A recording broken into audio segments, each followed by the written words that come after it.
Ito ang reading mo, Aries. Welcome back to our channel. Naway nasa mabuti kayong kalagayan. While watching the channel, this sa general reading. Kayo nang balang magpalit-palit ang situation nyo sa reading ko.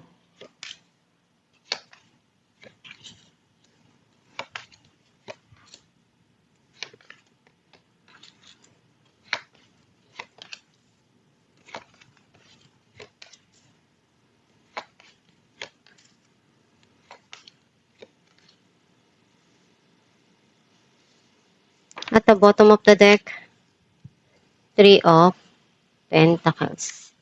I feel like ang nasi-sense ko na energy mo. Nakita ko na andun yung pagsusumikap mo na may ayos yung buhay mo, yung mga sitwasyon. Gusto mong maging okay yung mga bagay na umiikot sa mundo mo. Yung pangarap mo na gusto mong ma-achieve, na ma-build yung family mo ng magandang tahanan, ng magandang pamilya, na may bigay mo sa kanila yung magandang buhay.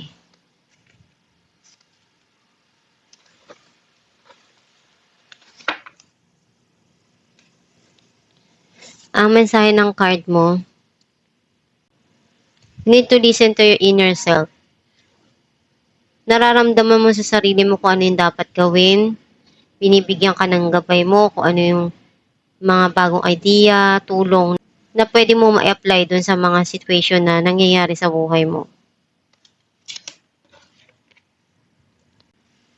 Dalawang taong nagmamahalan na guided ng angel na pinapakita sa isa't isa yung totoo na nararamdaman.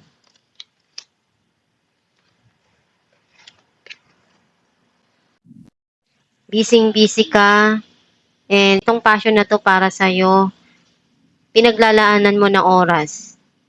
Kasi masaya ka kapag ginagawa mo to, na-enjoy mo yung moment na yun.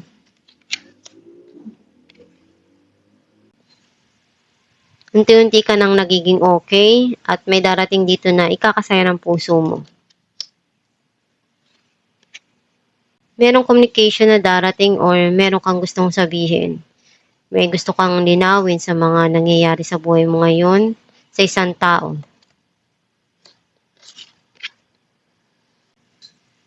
Masaya ka sa mga taong nagmamahal sa'yo at sinusuportahan kung ano yung ginagawa mo. And dun yung darating na long term na happiness para sa'yo.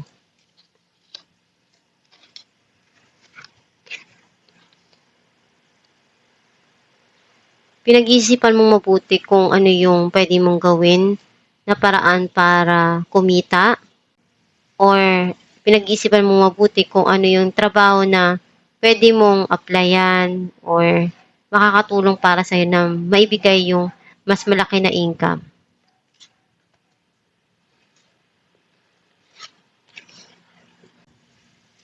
Ayaw mo nang isipin yung mga alaala na para sa'yo mabigat. And mas focus ka dun sa mga dumarating sa buhay mo.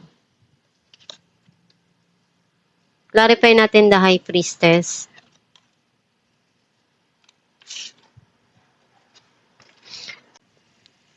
Queen of Swords and Two of Wands. Itong taon na to, marami siyang plano para sa inyo.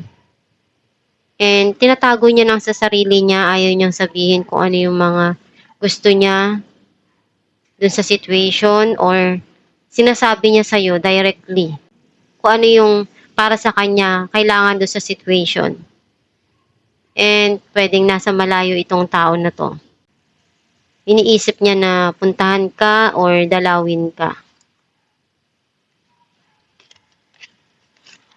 Clarify natin ang Knight of Wands.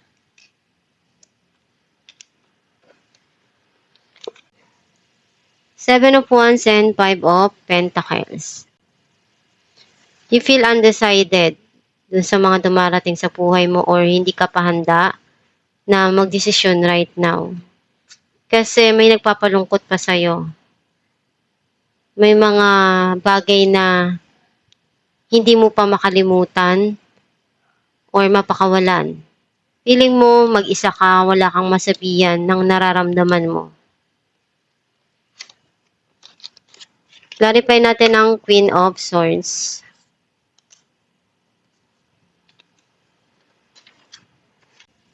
The High Priestess and Two of Cups. Yung relasyon na nagmamahalan, nagbibigayan sa isa't isa kung ano yung pagkukulang, pinupunuan ng bawat isa. Pero merong mga bagay dito na tinatago ng isang tao or may tao dito na merong sikreto.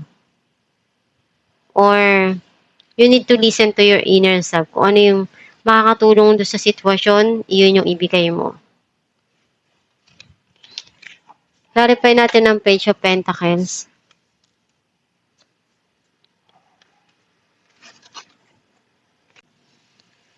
Eight of Wands and the Hierophant. Kung ano yung opportunity na papasok sa buhay mo, kung sa tingin mo, may enjoy mo, at magiging masaya ka dun sa gagawin mo, ipagpatuloy mo, and pagsumikapan mo na ma-achieve yung goal mo.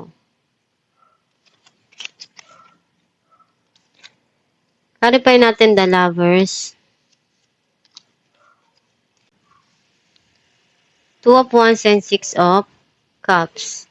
Yung past person mo, marami siyang plano. May mga bagay na naalala niya ngayon. Kasi may feelings pa rin siya. Some of you, gusto mong ibigay kung ano yung kaya mong maitulong doon sa mga taong nangangailangan sa'yo. And kung ano yung pagmamahal mo, nananatili yun. Hindi nawawala sa mga mahal mo sa buhay at doon sa isang taong mahal mo. Marami ka pang pangarap at goal na gusto mong ma-achieve. Clarify natin ang the Sun. Queen of Pentacles and the Sun.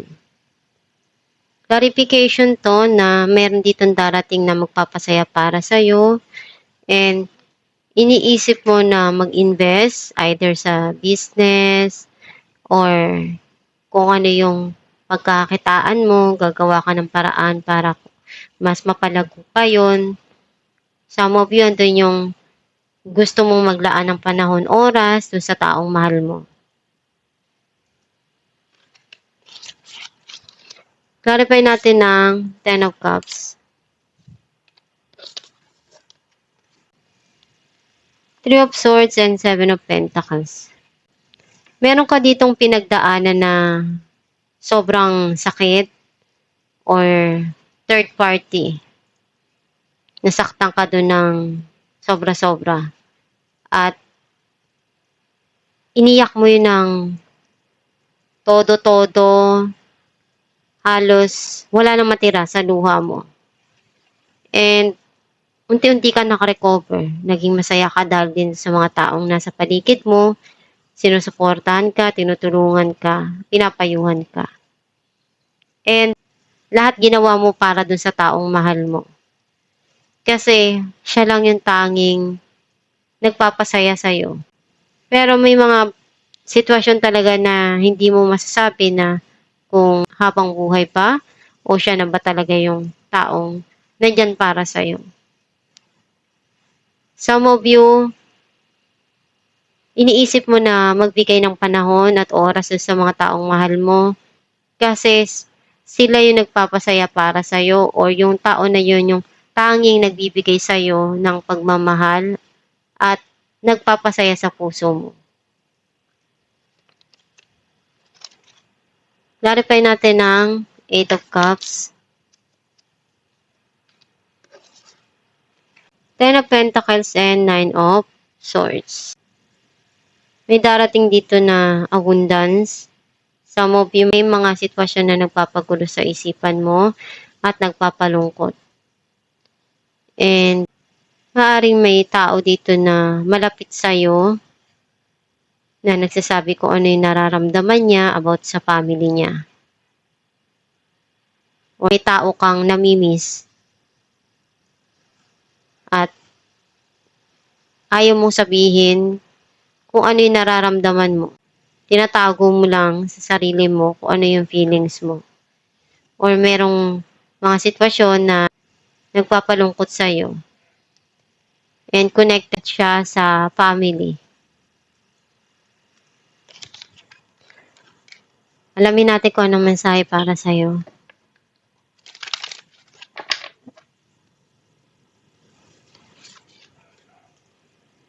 I'm in awe of the magnificent guidance that's available to me.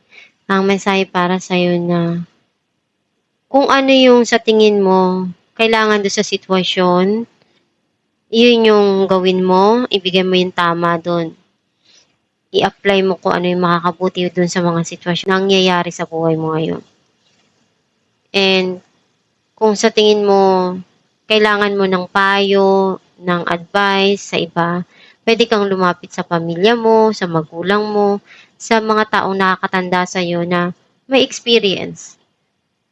At hingan mo ng payo. And tingnan mo kung ano yung mas makakatulong doon sa sitwasyon mo. Basta palagi ka lang magdasal at hilingin mo sa Diyos Ama na tulungan ka sa mga pinagdadaanan mo. Huwag kang sumuko sa mga nangyayari sa buhay mo. Lahat yan, mabibigyan mo din yan ng solusyon. And be brave.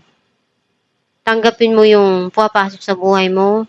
Gampanan mo kung ano yung kailangan doon sa sitwasyon. Punuan mo kung ano yung kaya mong ibigay sa bawat sitwasyon. And pagsumikapan mo lang kung ano yung pangarap mo at one day, lahat yan ma-achieve mo rin na mapagtagumpayan. At itong yung reading, Aris, kung nakaresonate ka, kindly comment down below. Thank you for watching.